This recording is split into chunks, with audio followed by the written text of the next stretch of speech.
Newcastle 1, race officer speaking. Pressure coming here, pressure coming. We're 1.5 below. 2 dives here, boys. We're looking at 10.5 and 42.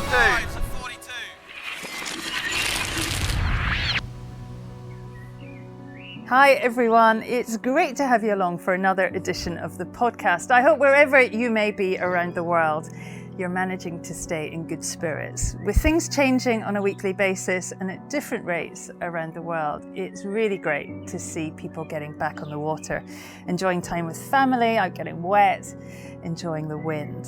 And for those quieter moments, well, that's what we're here for. And this month, we've got an absolute treat in store. We'll come to that in a moment, but before we do, as always, thank you so much for all your feedback, for your support and your comments on the pod. If you do like what you're hearing, do please give us a like, leave a comment and let all your friends know you've been enjoying the podcast. It all helps so much here in podcast land. I've been busy over here in Cowes, taking the time to recharge a little, but also to try and set a few things in motion as we all move forward. And just like my 2 teenage kids, I've been online schooling.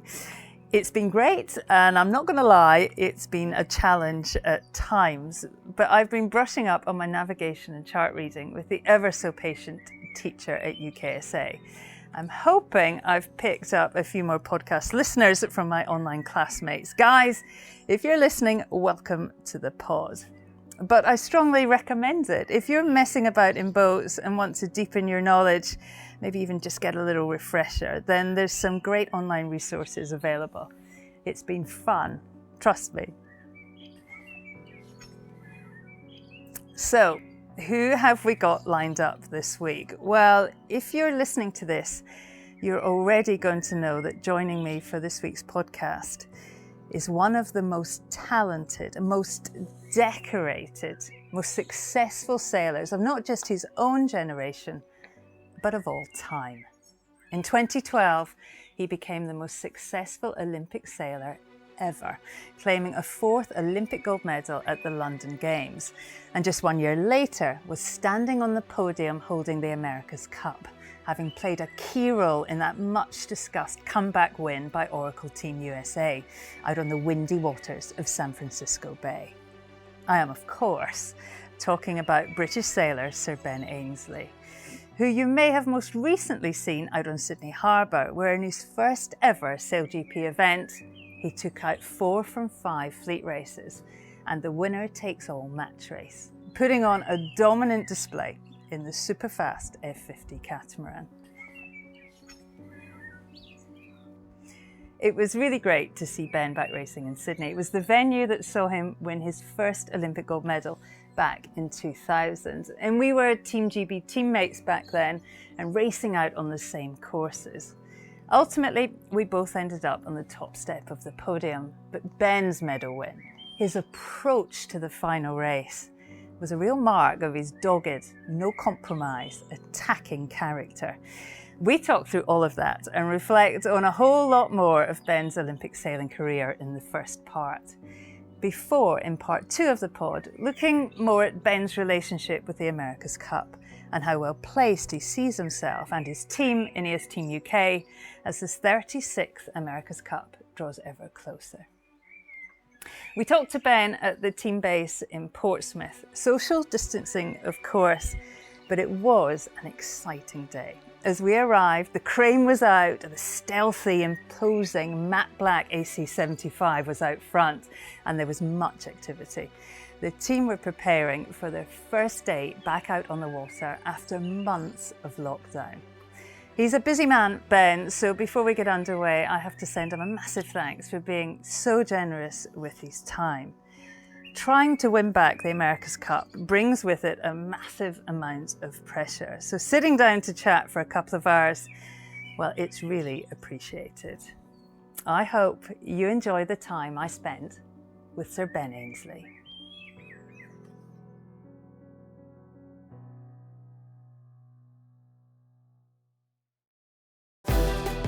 Remember this moment because it's probably the best sailing moment you will ever get in your life. I remember the first time I went sailing in an Optimist, I just had a duffel coat and Wellington boots on. It sounds crazy now, but I wasn't sure I'd ever get the chance again to go to the Olympics. Well, thanks for joining us on the podcast, Ben. We're here at your team base, obviously still social distancing our way through life, but it's great you can join us, Ben. It's no exaggeration to say that every week we get messages from listeners asking when you'll be on the podcast. So it really, massive thanks for making it happen. No, it's a pleasure, and no, it's been fun listening to the podcast you've been doing, and different stories, and yeah, really fascinating. So pleasure to be on the podcast. I was going to ask you if you'd listened to any, if you actually sort of knew what you were in for. I listened to a few and had some great people. Obviously, Perce is a great mate of mine, so I really enjoyed listening to his thoughts, and guys like Russell and Paul and Jimmy and so many people, so many different experiences across the sport, really. So yeah, it's been great. We've enjoyed it too, actually getting to listen to people for a length of time. And Ben, we're here at the team base. It's a great spot. The Cup boat is back from Sardinia, actually just going in the water as we arrived today. Boat 2 is still being built. Schedule's a bit up in the air. I mean, not ideal in a Cup campaign, of course. We don't want to dwell on the virus scenario, but how has progress here been affected by the whole thing? Well, obviously it's been difficult getting on the water. We haven't done that now for 3 months. Today is the first day back out, which is a big day for the team. And that's been frustrating, but in pretty much every other area we've been able to continue, and progress has been really good. And as you know, we're very reliant on simulation now and development through the Cup, and our team have done a great job on that front. So that hasn't slowed down. And in fact, actually, it's probably intensified because we haven't had the distraction of being out on the water. And Jason Carrington and his team over at Carrington Boats in Hive have done an amazing job to keep our second boat, our race boat, on track through this, and working through COVID practices and so on. So yeah, it's been hard, but I think that I'm really pleased with how the team's reacted to it and done the best we possibly can through that. And it's affected, it's affecting everybody, but in our own America's Cup world, it's affected the teams in different ways. You can't control that. You just got to do the best that you can in your own environment and try and make the right decisions and react to that. And thankfully, we've got a strong team here that are able to do that. Oh, that's good news. Let's touch on your last outing racing a boat. It was a bit of a statement, wasn't it? A new team straight into the spotlight in Sydney Harbour, the opening round of the new SailGP season. And you absolutely bossed the fleet. I mean, how much fun was SailGP down in Sydney? I mean, you definitely looked, Ben, like you were in your happy place. Yeah, well, it obviously helps when you're getting the results. But I do have to say it's one of the best sailing experience I've ever had. It was just brilliant. I went down there with the team, and I wasn't quite sure, because everything's so tightly regulated, I wasn't quite sure how frustrating it would be in terms of getting out in the water, the training time. But I was amazed, firstly how well run the whole thing was, from the shared boat resource, getting all the boats out in the water and so on, really smooth operation. And then we actually had tons of time out on the water. I think we were getting sort of 4 or 5 hours a day for a week building up to the event, which is way more than I expected we would. And we both sailed in Sydney loads, and it's just such a magical place to sail. And I think it was the second or third day out, and we actually had a good mate of mine, Chris Cecil Wright, was on the boat, on the back of the boat as we're going back towards the Cockatoo Island where the boats were being kept. And we were going downwind towards the Opera House and the bridge, at 4 or 5 o'clock in the evening, and just magical 45 knots of boat speed. And I turned around to Chris and I said, remember this moment, because it's probably the best sailing moment you will ever get in your life, because it was just perfect. And you sort of had to pinch yourself a little bit that you were there doing that. And I loved it. I just thought it was brilliant. That's a special place. I mean, even watching you on the television, you could just tell that in many ways, I guess, a relief just to be racing and not have to deal with everything else. Yeah, it was. It was great to be out there on the water, and the team were just amazing. You know, all of the guys had sailed last season in with different teams, but you know, to jump on a boat like that and every guy in his position was, you know, almost faultless really, and we just gelled really well as a team. You know, the first day we went out training, it was pretty breezy actually, southerly, shifty, breezy, similar to actually the first day of racing. And we were quite sort of understandably cautious, you know, oh, let's talk our way through a bear away and a tack and a jibe and all the sort of basics. And within about 10 minutes, we were just throwing the thing around. And then Tom Slingsby and the Aussie guys came out and we started racing against them and we were neck and neck and just having a mate. And Tom actually sent a message that evening saying, "Oh, I think that was awesome training," you know. And I just said, "Yeah, I totally blown away by the performance of the boats and that we were out there throwing it around and racing toe to toe with those guys who obviously, you know, dominated the first season really, along with the Japanese team." So, yeah, we were straight into it and you know, had a fantastic team and obviously things went really well. Oh, it was good to see. Ben, we're going to go way back. I can remember the very first time I met you. You were standing in the queue for dinner at the Youth Nationals in Largs, Scotland, so up in my neck of the woods. There was this young, shy, gangly boy, I mean, 14 maximum, and you were already by then the talk of British sailing. That's Ben Ainslie, everyone was whispering. And then the next day I was out watching the racing and you smashed your tiller extension to bits. I'm not sure why. That sounds a bit more like it, yeah. Got through I'm a few not of sure those. why, Ben, but you were fired up to win even back then. What was the young Ben Ainslie, the boy, what was he like? Yeah, well, you're right. I was incredibly shy as a youngster. I'm not really sure why. But yeah, that was something that I was very, very shy. Took an age to go up and talk to anybody really.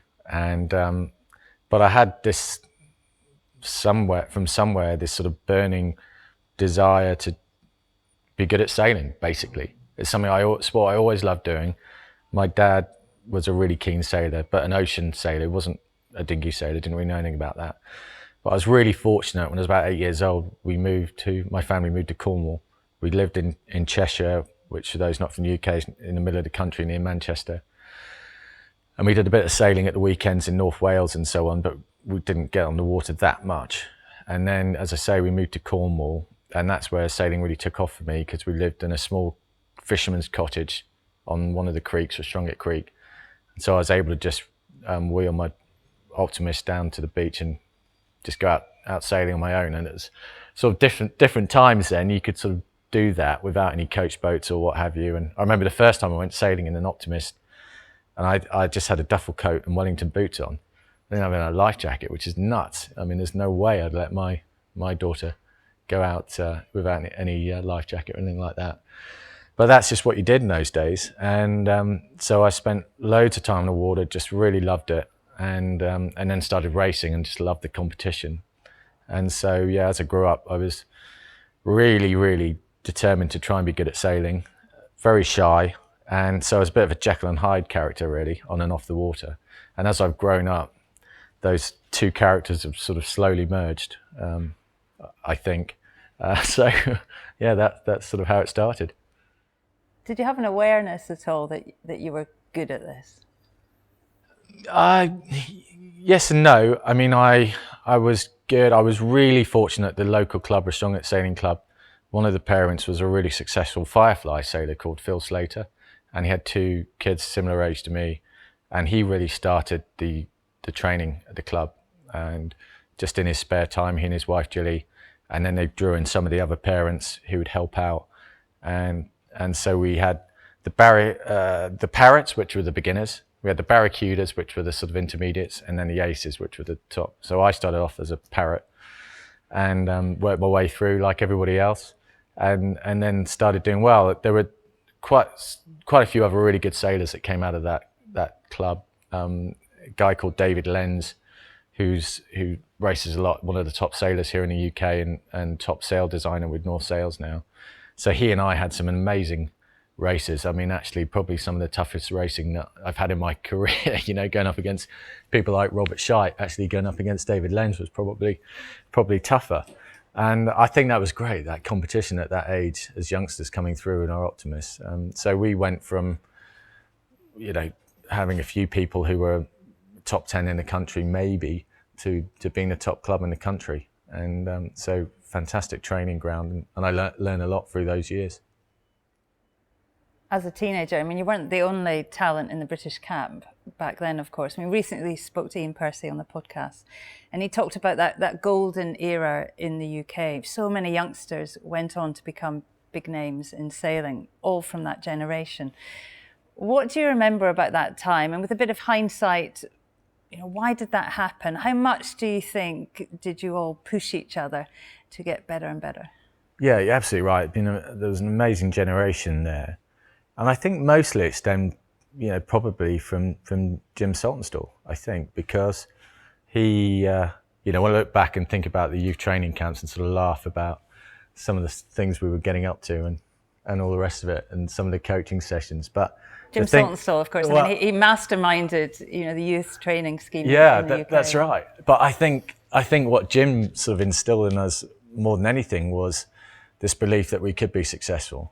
Because up until then, we'd had people like Rodney Patterson, who was a long time before, and Mike McIntyre Bryn Vale won the gold in Seoul in the Star. Laurie Smith, who was you know, done amazing things in professional sailing in America's Cup, and I think won the bronze medal in '92. And then there was this sort of next generation, and we hadn't really been that successful in anything really for a while, I don't think. And Jim instilled in us this belief that we could be, you know, we could go out and win world championships or go to the Olympic Games, and made us believe that was a possibility. And so I think that group you then saw, there was obviously some talent there, but that was nurtured by Jim and a lot of the other people, you know, clubs around the country. You know, I mentioned Phil Slater, but many volunteers that really helped support and develop clubs around the country. So if you put that talent and gave it the right support, then we were able to, well, you and I were involved in that, you know, you were slightly before me with the Olympics, but coming into that, guys like Rod Carr, John Derbyshire, trying to set up the right foundations and support network and then funding. So that as that came together and we had the talent, it was just a magical recipe. By 1995, you're only 18 years old and you're youth world champion, but also on a real trajectory, destination Atlanta for the Olympic Games of '96. Back then, I was also trying to qualify for the Games, and I set up camp that year in Weymouth. It was the venue for selection. Do you remember? I mean, as my memory is that, and it's not much of an exaggeration to say this, you were out sailing nearly every single day. I mean, the natural talent then was there, of course, and the determination, but that early success, it didn't just come from nowhere, did it? There was a lot of hard work went into that. Yeah, no, there was, and I think that's right. In any sport, any walk of life, there are so many talented people. I do genuinely believe that the difference comes from hard work. But I remember you, actually, sort of slightly embarrassing, but for me, you know, watching you and how you operated, particularly the '96 Olympics, the professionalism that you put into your campaign, that was a great example for me, and I think for a lot of others, of just that single-minded focus that you need to have. And John Merrickson and Ian Walker as well. They were real high performers, great role models, and they helped me a lot as well. Guys I could look up to, great advice. And yeah, but it doesn't. You're right. It doesn't come for nothing. You've got to get out there. You've got to put the hours in. And it's the same in any walk of life, really.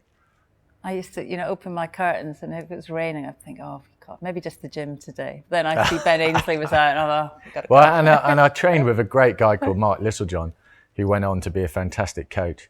And he and I, we'd go out and we'd sort of go at it hammer and tongs for hours and hours.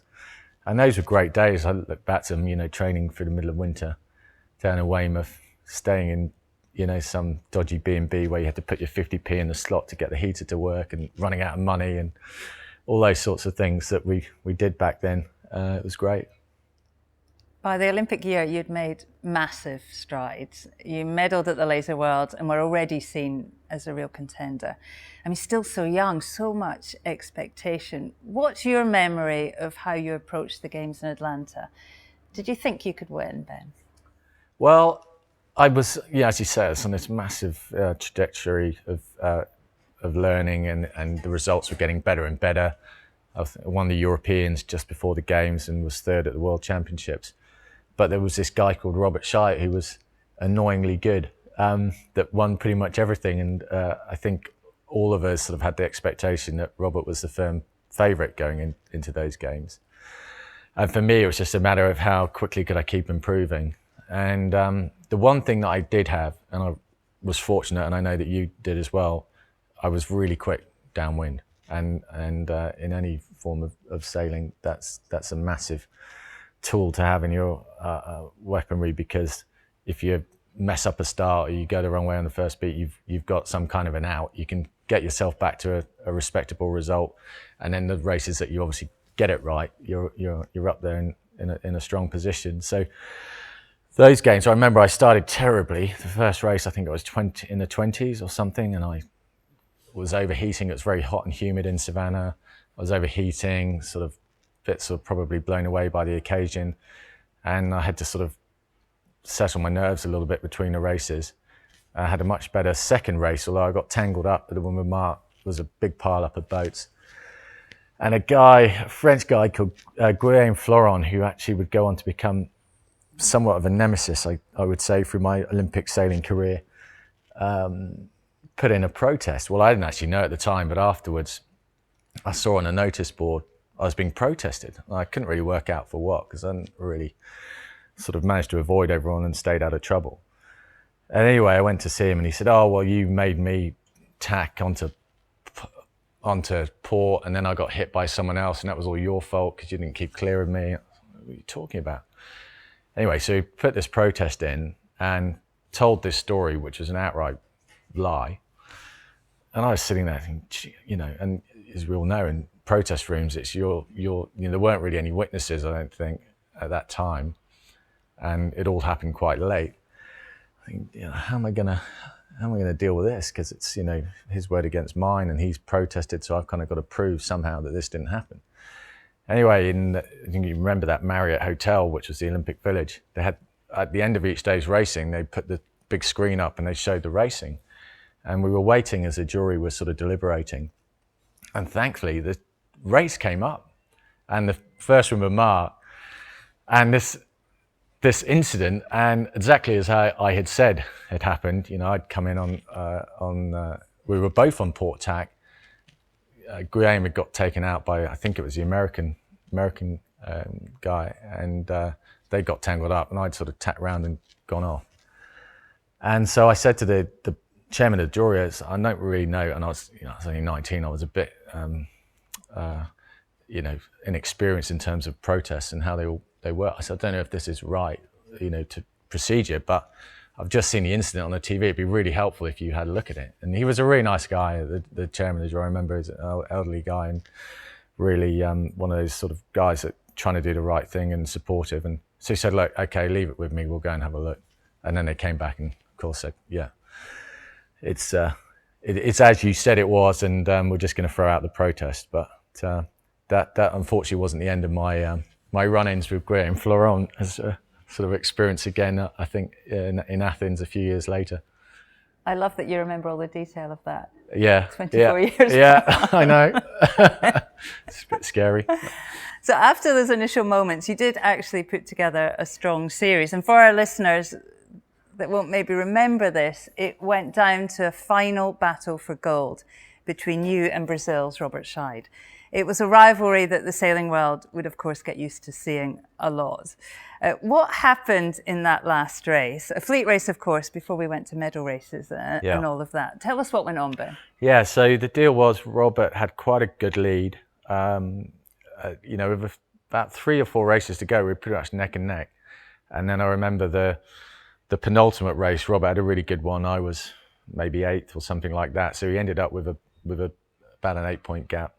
And so, I mean, it was, you know, I had a chance of the gold, but an outside chance.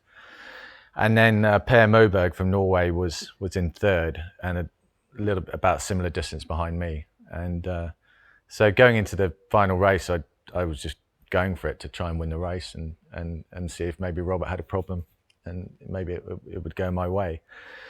And we had quite a few false starts. I think the tide was pushing us over the line, and then it ended up with a black flag start. And I remember I was about 10 boats down from the committee boat. Robert was at the committee boat, and he went over the line quite clearly, probably with about 20 seconds to go. And I think he just took the decision, I'm done, it's obviously over the line. I'll just sheet in and go and see if I can convince as many boats to go with me, which was quite a smart move, really. And unfortunately, I was in that pack that, I knew I needed a good start. I needed a good race if I was going to win it. So I sort of got suckered into going with the group and unfortunately was over the line. So it was a bit of a anticlimactic way to end it all, really. And then to, make that, I remember Per came up to me after I'd been disqualified and said, "Oh, thanks very much. Now I can win the silver medal." Oh, that's a pretty sporting way to deal with it. Anyway, thankfully he didn't have such a good race, so he ended up with a bronze medal, and Robert obviously took the gold. Which I remember at the time I was kind of devastated because, as we all know in sailing, you don't necessarily get that many shots to go, especially here in the UK. We've got so many talented sailors, and just qualifying itself had been hard enough in '96. I wasn't sure if I would ever necessarily, sounds crazy now, but I wasn't sure I'd ever get the chance again to go to the Olympics. And I had a sort of really good chance of winning the gold, and I'd sort of blown it. But so I got back to the dock, and all the teammates were there, and then I got to see my parents later on, and sort of realised actually it wasn't a bad shot, it wasn't a bad go at it, and hopefully I'll get another chance someday. I always thought that Robert took you out in that final race. No, he didn't. I mean, there's been a lot talked about it, but no, he was clearly over the line and decided to try and take as many people with him, which I think was perfectly entitled to do, and probably pretty good move. So you're 19 years old, you're standing on the podium for a nation that back then, I mean, hard to believe, but TeamGB didn't win many medals. What were you thinking? What was I thinking? Oh, good question. I think I was trying to work out how I was going to get myself to the top of the podium rather than halfway up it. And the great thing, although Robert and I had many really tough races then, and then in the 4 years building up to Sydney and including Sydney, I mean, those were amazing experiences, and from a sporting perspective, putting yourself up against the very best. And actually, my development as a sailor and as an athlete was so much more advanced because of that competition with Robert. So whilst I probably would have won a hell of a lot more if he hadn't been around, I think it certainly made me a much better sailor. No, they were very memorable times. How did that silver medal change your life? I mean, there weren't many medalists from the British team. We finished a lowly 36th in the medal table. When you got home, were things different?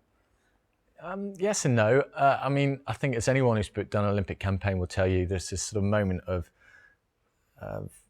anticlimax when you finish in Olympics and you get, whether you've been successful or not, I think you get home and suddenly it's a realisation that there's not really anything there in terms of don't have to get up to go training. That's not intense focus is gone.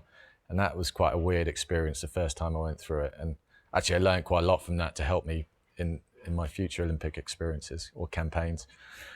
But coming home, no, I mean, I remember Steve Redgrave, they put him on This Is Your Life. And I hadn't even met Steve Redgrave. And because I'd been one of the few medalists, I got invited along to go on the show. And I remember this hilarious moment where, for those that don't know the show, they have obviously Steve Redgrave. They go back through his life and bring on through the show people that family members or teammates or whatever. And so it came around to these sort of Olympic teammates, And they said, and you're a great mate from sailing, Ben Ainslie. And so off I came to the stage, and you can see Steve hadn't got a clue who I was, hadn't got the foggiest. And a sort of hilarious moment where I sort of shook his hand, and off I went. And I was, as we talked about, I was really rather shy. So I was in a terrible sort of state of, oh my God, he doesn't even know who I am, and I'm on this show, and this is terrible. And then thankfully, because a lot of people don't know, Steve Redgrave actually sailed for an America's Cup team back in '87 in Fremantle as a grinder. And one of his great mates was also a grinder who was on the show, and he was very nice, and obviously he realised I was a bit uncomfortable about the whole thing, so he came over and we were having this great chat about the Cup in '87 and so on. And so I got through the evening that way. So that was one of the few sort of TV appearances I did. And then the other thing, actually, I remember as a guy called Tim Hancock, who people know is one of the top race officers around, who was also a very, very good sailor. And I remember catching up with him, and he said to me something that was really interesting. He said, I think not winning the gold medal is probably the best thing. You won't think this, but I think it's probably the best thing that could have happened to you, because if you had, okay, you'd be getting all of this, you'd be the only other gold medalist along with Steve Redgrave and Matt Pinsent, all this attention, but actually you're so determined now to try and go out and win the gold medal next time that you're gonna, focus that much harder, train that much harder, rather than just sort of, if you win a gold medal at 19 and suddenly the whole world's at your feet, and it's quite easy to probably get lost and distracted and not focus on the sports you should be doing, which is quite an interesting comment. I mean, I didn't quite agree with him at the time, but maybe he was right. Was that true? I mean, how determined were you to stand on the top step in Sydney? Yeah, I mean, that was everything. Just the next 4 years, put every waking moment into trying to make that happen, which, as we talked about, was hard because Robert was such an amazing sailor and athlete, and so we had incredibly intense rivalry, incredibly intense, and I think we actually liked each. Certainly from my side, there was a lot of huge amount of respect, but when we were out on the racetrack, it was no holds barred. It was full on, and we had our moments. But like I said, we look back to some of the races that we had. I remember one race in the World Championships in Chile, and it was a windy venue, and Robert was very, very good in the stronger winds. And I got in front in this race. I didn't have the best of series, but I'd managed to get in front in this race, and he had a slight edge over me upwind. He's quite a tall guy, so he had more leverage, incredibly fit, great technique. It's just ever so slightly quicker upwind. And remember, we managed to get him out all the way out to the port hand ley line and tack and cover. And those days were on much longer courses. So we probably spent about 20 minutes on port tack, neck and neck back into the finish. I've never hiked so hard in my whole life. I remember crossing the line absolutely knackered, and we had that sort of, and actually on that race, I think it maybe was the penultimate race, on that race, him finishing second meant he won the world. So I remember we had that sort of acknowledgement of it was a great race, and he'd obviously had won that particular battle, but he won the war in that World Championships. But yeah, just amazing rivalry. It's great. He was saying something, but whenever we had our little moments, he'd always be shouting at me in Portuguese. The most stupid thing you could have done at that point was wind me up, because I was just livid. It's a bit of a sort of rolling the dice moments, but eventually it got to the point where he was ahead. So at the Sydney Games, the Millennium Games, in the wonderful Sydney Harbour, the whole British team was fueled with real resources, I guess, for the first time. And there was a real confidence, wasn't there? There was you, Percy, Ian Walker, Billy Barker, me, of course, all riding a kind of new wave of confidence. There was a huge expectation that we'd all deliver. What was it like for you in Team GB at that time? Yeah, you're right. It was a brilliant squad, fantastic squad. When you look back at, you mentioned a lot of the characters there, huge amount of talent, great support from John as the team manager. I think the thing all of us felt with Sydney, though, was just such a difficult place to sail, and we'd all invested so much time being there to try and learn the nuances of the harbour, and I think obviously we did a good job of that, but still, pretty random place to sail. And that was quite scary when you've sort of invested that much time and effort into something. And certainly there were moments in that competition where it was a bit of, roll the dice and not really sure how this is going to play out in terms of the strategy of the race course. So yeah, it was I remember that was probably the most intense period I've had in my life, actually, I think, because of getting the silver medal in '96, being so focused on getting the gold, but not only having to go up against Robert, but also the venue of Sydney. Nothing was a given there. So it was very, very intense. I remember that. It was a pretty stressful time. I didn't actually, it was probably the one time in my career I haven't actually really enjoyed sailing that much. And most of the time, pretty much all the time, I love being on the water, but that period in the build-up and that competition wasn't that much fun because it was just so. I remember just being so stressed about the competition and trying to get the gold medal. There's so many variables, weren't we? We were sailing in September, which the spring weather. Yeah. I think we were on the same course, and I think did we have 3 or 4 courses with all the variables of the compass? It was so hard to kind of lock down the variables. It's a minefield. Yeah, it really was. Yeah. Well, by the final race in Sydney, Ben, it was another battle between you and Robert Scheidt, but this time with some complicated maths. I had to take a quick look back at this race on the actual day. I had a bit on myself to actually watch your race. So didn't have all the details to memory, but it's a real testament to your approach, I think. You had a choice, didn't you, to try and win the race and hope that Scheidt was 9th or worse and you take gold, or you could take it on, control him and make sure he was 21st or worse when the discards kicked in. You'd take gold that way. Talk us through the choices you made and your memories of that afternoon. Yeah, I mean, I had a bit of a game plan going out with 2 races on that final day. Was, I guess pretty obvious. See how the first race goes, and then, if got a bit of a points lead, work out how to defend that. But if things didn't go that well, then there was always an option of trying to use the discard and try and get those points back that way. And so the first race of the day, the penultimate race of the series, didn't go that well for me. Robert had a great race. I think he won it, or was first or second, and I knew that if he won it, I needed to be, I think, 9th or something like that to still be in the game, And at one point I wasn't, and it wasn't until the final downwind that I managed to just scrape in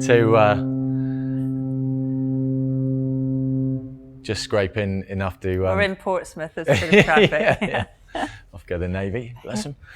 Yeah, so just scrape in to give myself a chance, and then after the race. Before that final race, spent quite a bit of time with John Derbyshire, my coach, chatting about the options. And John, it was funny because John, a lovely guy, great coach, very sort of placid person, I suppose, very calm.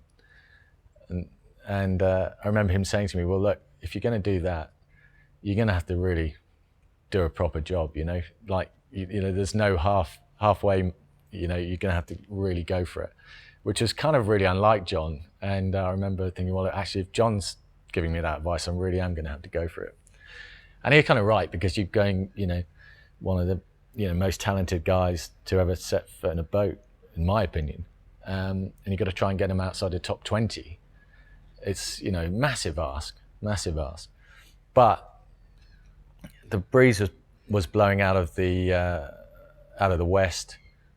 On over Point Piper there, Bradley's Head, really random, super random, and just to my mind, going out trying to win the race, that really was rolling the dice, whereas actually doing what I did at least had some chance to try and control the situation. And so went into it. The first start, I don't think Robert was necessarily expecting it or expecting me to sort of come after him so intensely. And I remember, I think I got him into outside the ley line for the pin end and actually was locked out from starting. but the race was postponed or was recall, I can't remember which. And so I remember being really frustrated because I managed to get a jump on him, but now he knew what my game plan was. And so we came into the actual eventual start, and I left it until really, really late and managed to come in and get a hook on him and push him up head to wind, and then bear away, and sort of as the gun went, he was sort of, you know, high and slow and had a really bad start. And actually I think we'd even had contact, so he went off and did some turns, and then I remember thinking, oh, actually that's not enough. I'm gonna have to stop here, which seemed crazy. It's the sort of first time I'd ever really done that in a race. So I started doing turns to sort of stay with him, and then we were right at the back of the pack, obviously, by that point. And then we had this amazing first beat. We would have done, I think, 20, 30 odd tacks. Bang, bang, bang, bang, bang. Remember one tack, caught the toe strap with my big toenail only. Was so close to throw myself out of the boat. I was like, oh, you know, right on the knife edge. And then we got to the top mark, and I managed to, I'd done a little bit of team racing with bits and pieces, and I'd always loved the match racing game and watched the America's Cups. And so I managed to sort of set up this trap whereby Robert couldn't tack for the mark. And then we did a jibe round, and then eventually he just got frustrated and jibed into me and actually sort of ran me out of the way and sailed off. And actually, to his credit, I mean, phenomenal comeback. He got himself back to, I think, 22nd, 23rd, which given, I mean, by this, you know, the leaders were already around the leeward mark and we still hadn't gone around the windward mark. So how on earth he got himself back there, God only knows, but he did. But he didn't make enough places back. Then we'd had this incident. He was really upset about it. He felt that it was unfair that I tried to take him out of the race. So he protested me. I protested him for the collision that we'd had. And then we had quite a long wait with the jury, a couple of hours where we went through it all. And in the end, they decided, look, you know, it's kind of no, Ben didn't break any rules here. You might not like it, but that's within the rules. And actually, you know, this collision, sorry, but you're in the wrong, so we're going to disqualify you from the race. So, I mean, I totally understand why Robert was upset, you know, because he had a gold medal there and that got taken away. And you know, I think his view was it wasn't a clean race, and my view was, well, yeah, but this has happened before, and you know, if you can actually get into someone and within the rules, and that's not an easy thing to do, then that's the game, in my view. And yeah, there's quite a lot of controversy about it at the time. But I think now... You got a bit of stick, didn't you, from Roger Bannister? Roger Bannister, called yeah. You unsporting. Yeah, I know, and I remember, because he's a hero in England, obviously, you know, first guy to break 4-minute mile. And I remember thinking, well, yeah, but you have no idea what you're talking about when it comes to sailing and the sport and the rules and all the rest of it. But you know, at the same time, I could understand it. But you know, I think it's interesting how the sport's developed now. We had the medal race, and that is trying to actually instigate these battles between the medalists. So yeah, I think maybe it's a little bit ahead of its time, but. The footage, Ben, I don't know if you've watched it recently, I suspect not. No. But the footage is great. I mean, in the race before, you see Scheidt crossing the line. He did a better race than you, and he's pumping the air like he's already won his gold medal. Yeah. Then in that final race, particularly at the top mark, you're totally schooling him. I mean, listeners, if you get on YouTube, do take a look. Honestly, it's a great watch. What was going on at that time, and what was Robert saying? It must have been so desperately frustrating for him. Yeah, he was saying something, but whenever we had our little moments, which we had quite a few in our races, where we'd start sort of shouting at each other, he'd always be shouting at me in Portuguese, so I had absolutely no idea what he was saying. Yeah, I mean, he was obviously frustrated, and he was trying desperately to try and get out of the situation. And then, like I say, it was actually pretty phenomenal that he managed to get back where he did, to be honest. And I remember him going, and then I just kind of, well, I just did the course, and I was watching him he'd got ahead, he got a gust downwind, and he just got away from me. And I remember just watching his race, thinking, is he going to do it? What has he got to now? And then some people, I remember there's a guy, Stanley Tan from Singapore, he's a lovely guy. And he was, I think the next guy Robert had to get past and I remember sort of screaming, go Stanley, trying to make sure he could hold off Robert downwind, which to his credit he did, and that was quite amazing because Robert was electric downwind, but for some reason he couldn't get past Stanley Tan, and that was the difference. Stanley Tan saved the day. But it's amazing, isn't it? And I'm sure it's the same for you when you look back at your career and all the other people you've spoken to. The differences when you think back are tiny between winning or not, and it's quite scary at times. You think how easily things could have turned out differently. Well, there's plenty more to talk about, Ben, obviously, but whilst we're still in Sydney looking back at it, firstly that decision to be the aggressor, to take it on, then of course the execution, absolutely bossing a man who at the time was one of the sport's real stars, still is. I mean, that gold medal, with everything else you've achieved since, that must still be a big highlight. Yeah, definitely. It's, I remember at the time it was just relief, really. I think you speak to a lot of people that, particularly with the Olympics, because this intense 4 years, actually just getting the job done, I think relief is your initial feeling. And then there's sort of the great moments of sharing it with family and friends and teammates. And we had such a great team there, like you said, that we were able to share in that moment. I remember the big difference being, we talked about it before, the podium, and then you get, this little, as you know, you get this little extra step in the Olympics podium anyway. And I remember thinking to myself, oh, this is a difference. I've made made it for the extra step. It's a kind of bizarre thing to be thinking about as you're going onto the podium. But anyway, it's a magical moment by the Opera House and like I say, with your teammates and everything.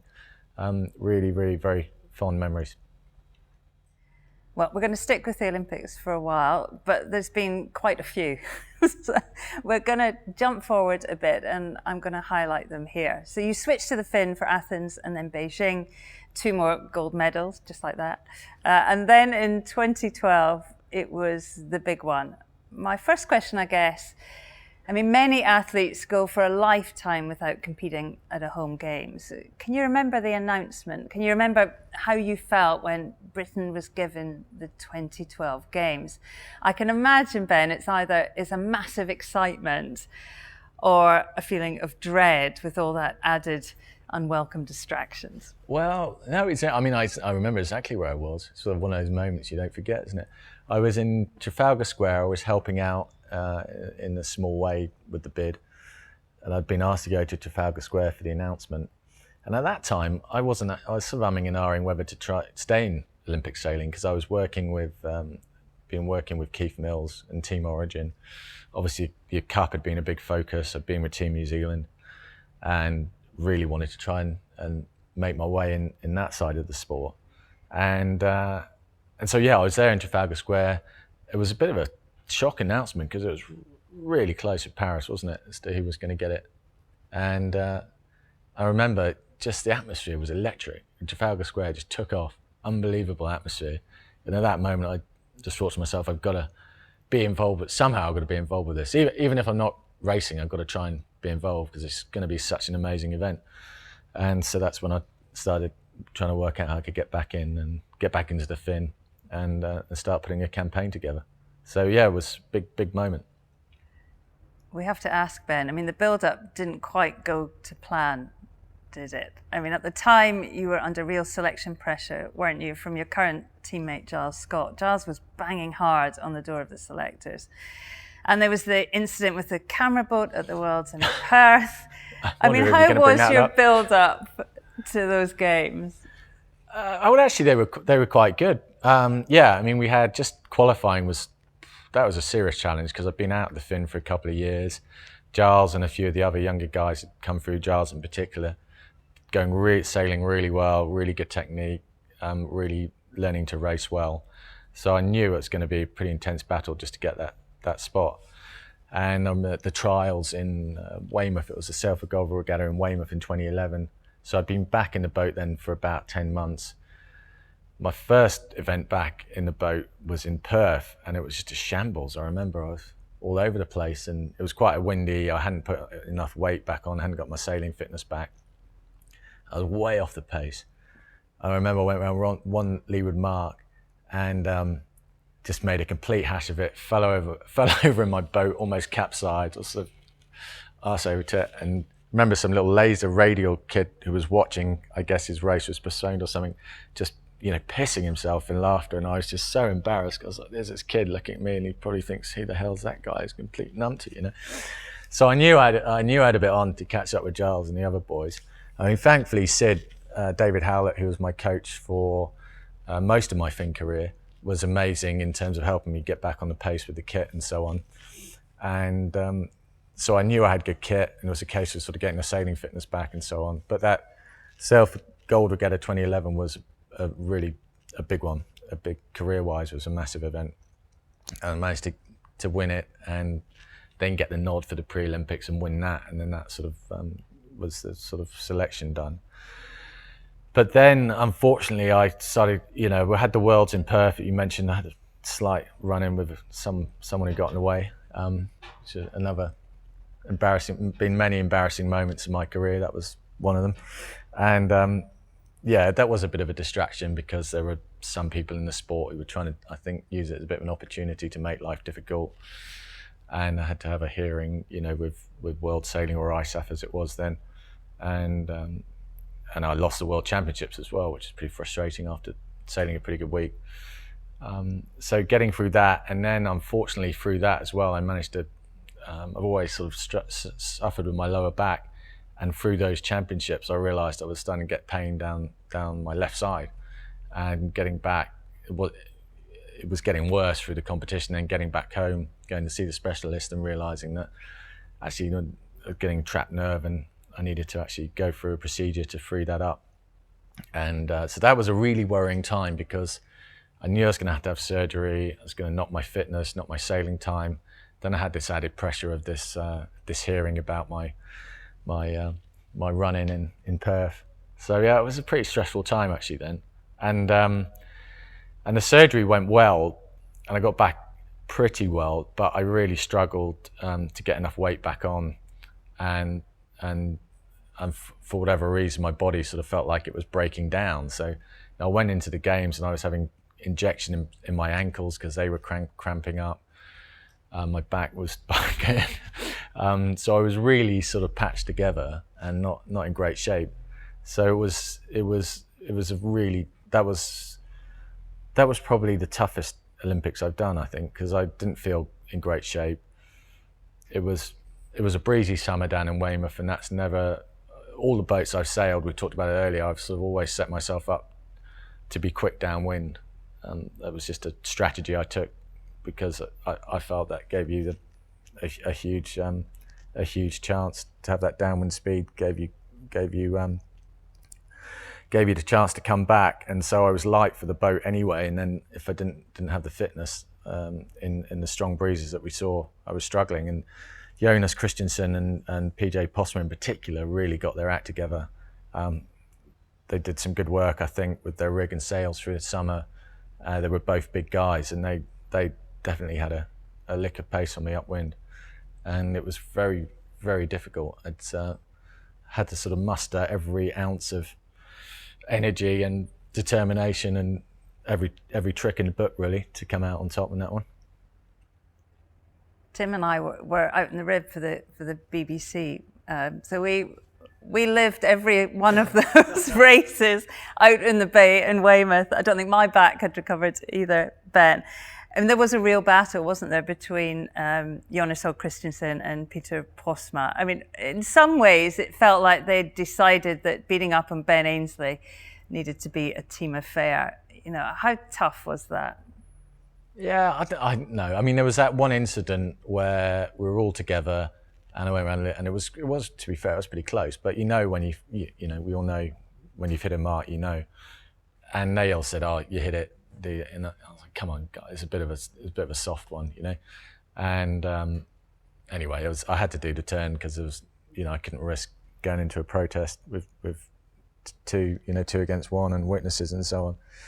But I remember it massively fired me up, and it's kind of what I needed. And I remember saying them when I came in, sort of, they made a mistake, and they did. I mean, that was the most stupid thing you could have done at that point, was wind me up, because I was just livid. And as I said, I was really struggling for energy and fitness. But sometimes you need something like that to just make you go that extra mile, extra bit of effort to try and get back. So that was a big turning point, actually.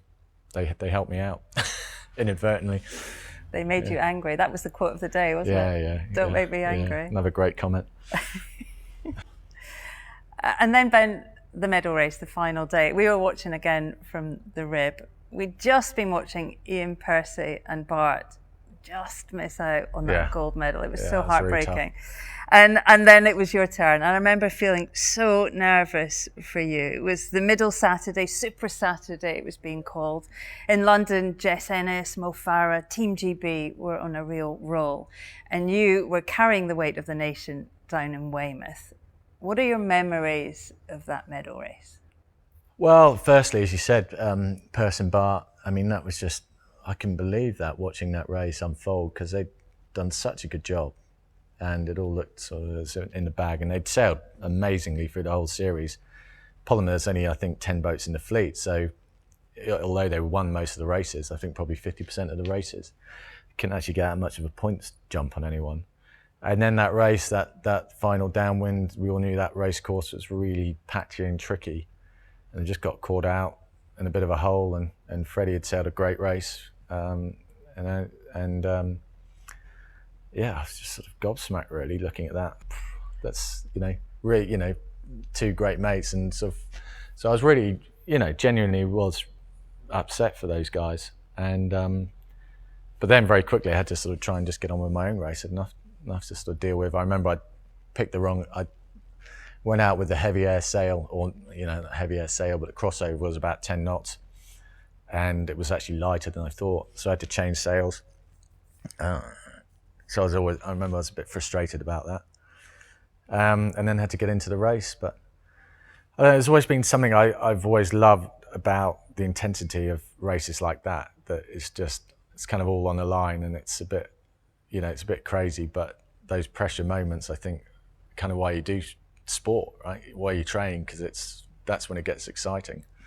And so that was as big as they come, really.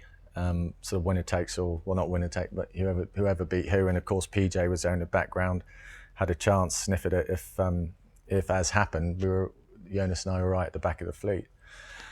And I remember Jonas did a good job defending in the pre-start, a little bit like 2000 actually. I was coming in for a late manoeuvre right on the gun, and then PJ, I think, inadvertently tacked over, and that completely scuppered things for me. And then I was actually a bit screwed. And Jonas had a slightly better start. And I remember tacking away, and that course that day was really tough strategically, because it was sort of a really light sea breeze. There was a bit of a wind bend around the North Head, and then out to sea, the breeze trying to flick round a bit more to the south. And again, it was a bit of a sort of rolling the dice moments, and I didn't really want to split from Jonas because I wasn't that confident which side was going to pay. So I sort of tried to stay with him, but obviously get the shifts that we had up the middle. I think we went pretty much at the middle of the track on the shifts. Got it slightly better than he did, and got ahead, and then had a really nice run. It was free pumping, light air free pumping, so right on that 10 knot limit, and I was quite good at that. And so I managed to get myself through away from the pack into second, and a nice little lead. And I thought, this is okay. And then I was no way I was going to split from Jonas, because I still wasn't that confident in what the breeze was doing. And I had this incredibly frustrating scenario where he went round the opposite gate mark, which was kind of fine. I tacked away, and we did this really long port tack, and actually I talked about there was a little wind bend around the North Head, which he was getting and I wasn't. So it was just slowly closing the gauge, and I wasn't gaining any bearing. So I was constantly losing. And meanwhile, I could see that the breeze was coming in out to sea round from the south, but there was no way I was going to split, and I was constantly losing. but eventually it got to the point where he was ahead. So at that point, I had to either stick with him and accept that he was going to be ahead, but try and find some way to pass him, or tack away. And I remember it was, most bizarre, moment where you just think, oh, I've now don't have control over this. And, it's kind of, it's kind of in God's hands a little bit. So I tacked off and, came back again, found a nice little puff, as the breeze was coming around to the left, and still managed to stay ahead, just ahead. And meanwhile, PJ had gone out hard to the left, like he rang the bell big time, and that came good for him, and he got himself up to third, I think, third or fourth. And the final run in, and I remember he had an incident. Really, who knows? But he went for it, went for the gold, trying to get past Dan Slater, who's a guy who I'd first raced against in, I think, 1993 in New Zealand when we were teenagers in the laser radials, and we became good mates for all of those years, and sailing different boats, lasers and fins and what have you. And Dan, I think, was racing for 6th or 7th. He said, well, no, I'm going to defend the position, which he did well. And they had a collision. PJ got a penalty, and that was that. But yeah, couldn't have been any closer, that's for sure. Oh, goodness, I'm like holding my breath as you're recounting that. I mean, do you remember the celebrations, Ben? I mean, I remember the scene so well. We were filming from behind you. You were in your boat, draped in the Union Jack, hands aloft, the fans on the nose, the grandstand area. They then broke out into Rule Britannia. I mean, it felt like such an amazing occasion, a defining moment in such a successful career. Yeah, I mean, there was nothing, I think can't really beat that, can you? In home games and being able to get a 4th gold medal in front of a home crowd, it was incredibly special moment. Again, massive relief, I think, was the overriding emotion. And then this, I was still, talked about Ian and Bart, and that was a massive disappointment. And so I was in this, I was obviously really, delighted to have won, but also trying to, I didn't want to, this sort of, in effect, rubbing salt into the wounds. So I was just trying to be really diplomatic with those guys. I could see how devastated they were. And as a mate, just sort of trying to actually do the right thing, and so that was really actually difficult. That was really difficult, trying to manage that. But I remember we all got to the putt eventually, after lots of shenanigans, having to do the media, and then we had a team event.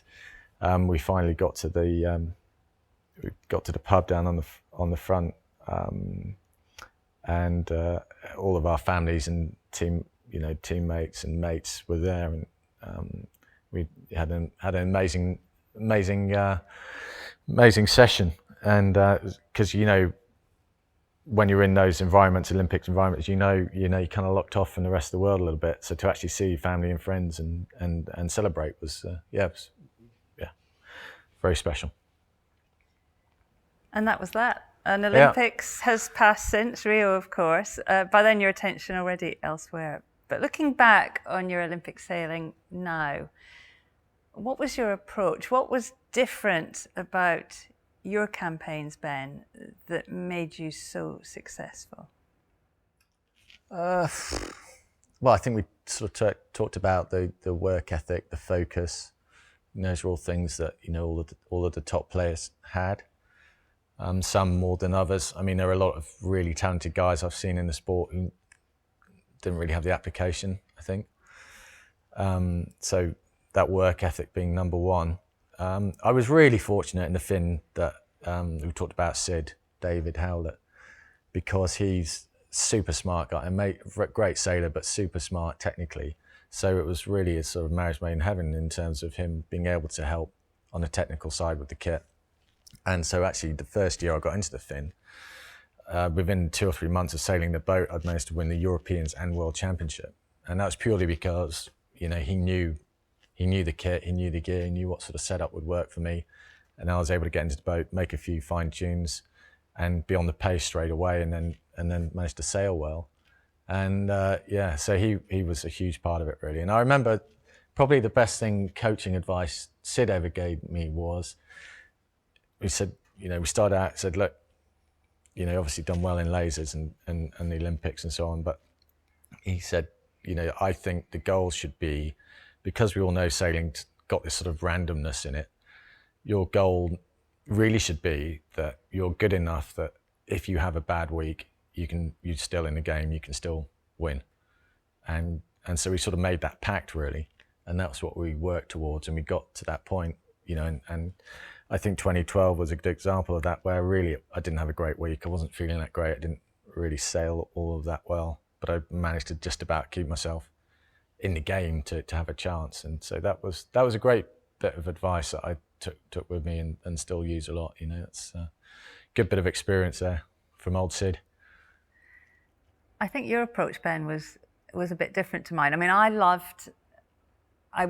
to work hard, I like to sail a lot, but I like to stack the odds. So I generally wanted to be just faster. I know all sailors want to be faster than everyone else, but I worked really hard to achieve that. But it felt, when I watched you race, you brought something extra. Like when it got really difficult, you know, when you needed, I don't know, that sort of controlled aggression, you could bring that on top. I mean, the number of times I watched you race, but you were, you know, 21st at the first mark, yeah, and finished 6th. I mean, you need something special to deliver that. Yeah, I mean, I've always liked that element of being up against it. You know, the tougher the challenge, almost the more exciting it is. Again, it's a bit of a strange approach. I mean, you really shouldn't be looking to make life hard for yourself, but I've certainly been a few occasions where I've managed to do that. And then had that challenge and sort of taken it on and found that rewarding in some kind of perverse way. But yeah, I just love that challenge. And yeah, again, we talk about it a lot. This downwind speed it was a massive thing for me, because I could be, you know, in the 20s at the mark and be 5th by the bottom mark in some amazing downwinds, and that was always a great tool to have. I think, yeah, again, that something about sport which I really like, and I really enjoy those moments where you have to perform and it's all on the line, you've got to sort of make it happen. I really find those moments rewarding. They haven't always worked out, but more often than not, thankfully, they seem to have. And as the most successful Olympic sailor of all time, you're obviously more than qualified to have an opinion on this. You know, how do you think Olympic sailing is looking currently? How healthy is it looking as a sport? Yeah, I mean, I do have some big concerns about world sailing. I don't know any of the people there really, so this isn't a criticism of any individuals. I just think the sport really needs strong leadership at the moment. You've got some fantastic assets there, like the America's Cup. You know, I think what Russell Coutts and Larry Ellison have done with CLGP has huge potential. You know, there's offshore racing, and I think that needs some coordination. What used to be the Whitbread and Volvo race now, and where that goes. And then, of course, at the Olympic level, the class selection is has been a complete mess for as long as you and I have been involved, frankly. And then the grassroots level, how do you get more youngsters into the sport around the world?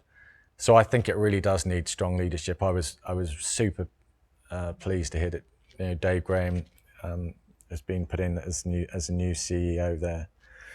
I think he's a great guy, done an amazing job with Oman Sail over the years, and I'm sure can really do a lot, particularly in getting more youngsters grassroots level into the sport. But it does need help. You know, the Olympic classes is an obvious one.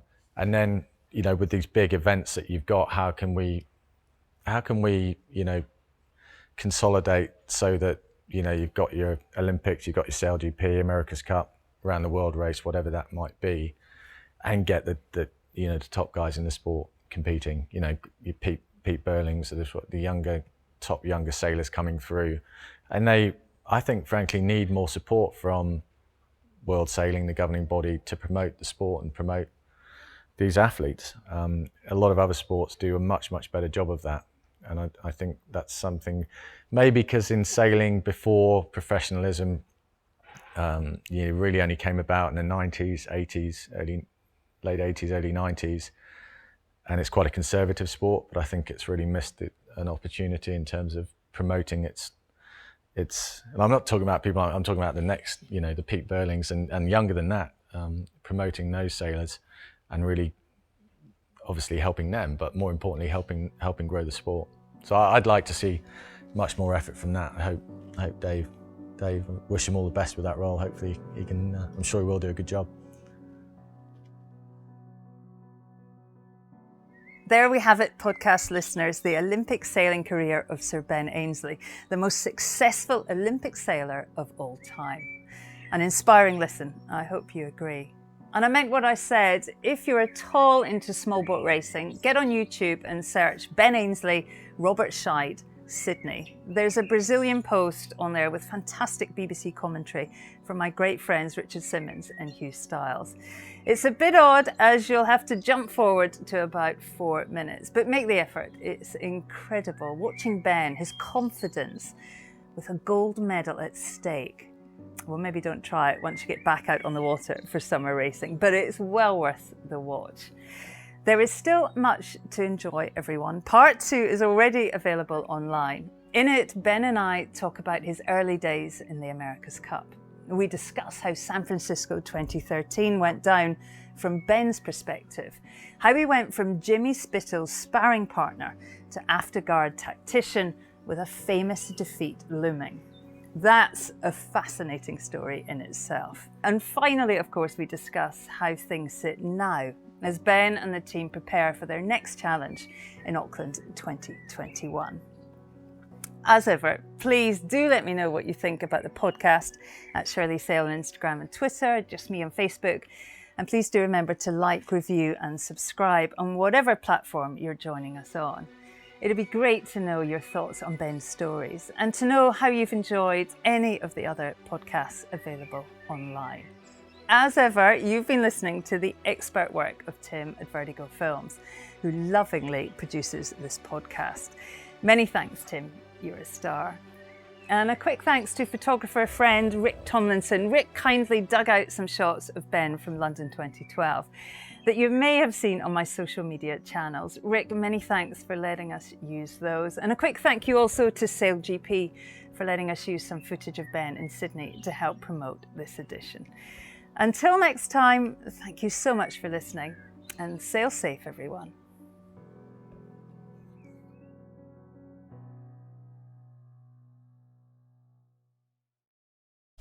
This is Castle 1. Race officer speaking. Pressure coming here, pressure coming. We're 1.5 below. 2 dives here, boys. We're looking at 10-5 and 42. This is Castle 1 standing by. Out.